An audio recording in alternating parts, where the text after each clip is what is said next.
Article 226 देख लेते हैं।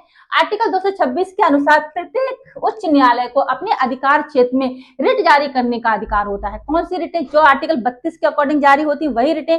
अधिकार परीक्षा हो गया, ठीक है, बंदी प्रत्यक्षीकरण, अधिकार परीक्षा, उत्प्रेषण रिट हो गया, ठीक है, परमादेश, ठीक है, देखिए मर्मादेश, अधिकार परीक्षा, प्रत्यक्ष हो गया, उत्प्रेषण, बंदी प्रत्यक्षीकरण, ये 5 रिटें जो आर्टिकल 32 के अकॉर्डिंग होती हैं, आर्टिकल 226 में भी होती हैं।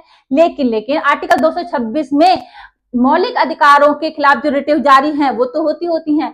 एक वैधानिक जो हक हैं उनके उल्लंघन पर भी रिट जारी होती है, याचिका दायर होती है।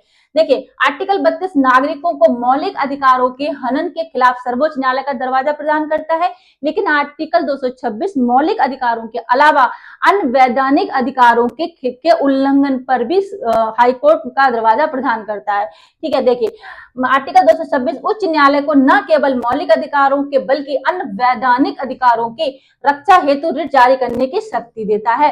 वैधानिक अधिकार कौन से हो गए? कानूनी अधिकार, जैसे कानूनी अधिकार जैसे कि आपका प्रॉपर्टी का राइट हो गया, तो उनके खिलाफ भी आपको कोर्ट जा सकते हैं। ठीक है, तो ये शक्ति वैधानिक अधिकारों की रक्षा हेतु रिट जारी करने की शक्ति देता है आर्टिकल 226। तो आर्टिकल 226 का दायरा व्यापक हो गया।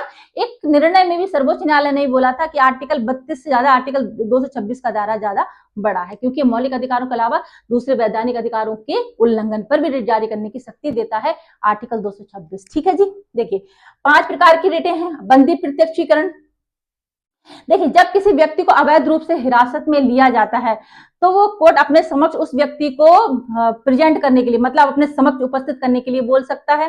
ठीक है, जिसमें अगर गिरफ्तारी का कारण असंवैधानिक है, ठीक है, अवैध रूप से गिरफ्तार किया गया किसी को, तो उसको रिहा भी कर सकते हैं। ठीक है, ये है जब किसी व्यक्ति को अवैध रूप से हिरासत में लिया जाता है तब उच्च न्यायालय उस व्यक्ति को अदालत में पेश करने का आदेश देता है। ठीक है, परमादेश का मतलब क्या हुआ? देखिए परमादेश रिट कौन सी हो गई? यह रिट उच्च न्यायालय के सार्वजनिक कर्तव्यों का पालन करने के लिए जारी की जाती है। निचली अदालतों को जारी कर दी जाएगी। सरकारी कोई अधिकारी हो गया, सरकारी निकाय हो गए, अगर वो अपने कर्तव्यों का सही से पालन नहीं कर रहे हैं तो उनके कर्तव्यों का पालन कराने के लिए वाली रिट जारी करी जाती है। ठीक है, परमादेश पढ़ लेते हैं। इस रिट द्वारा उच्च न्यायालय सार्वजनिक कर्तव्यों का पालन करवाता है। यह आदेश निचली अदालतों, सरकारी अधिकारियों, निकायों को कर्तव्य पूरा करने के लिए जारी किया जाता है। ठीक है, प्रतिषेध देख लेते हैं। उच्च न्यायालय यह रिट उन अधीनस्थ न्यायालयों या निकायों या प्राधिकरणों पर जारी करता है जो अपने अधिकार क्षेत्र का अतिक्रमण करके आदेश देते हैं। मतलब उनके अधिकार क्षेत्र में नहीं है तब भी अगर निचली अदालत में जो उनके अधिकार क्षेत्र में मामला नहीं है उसका उल्लंघन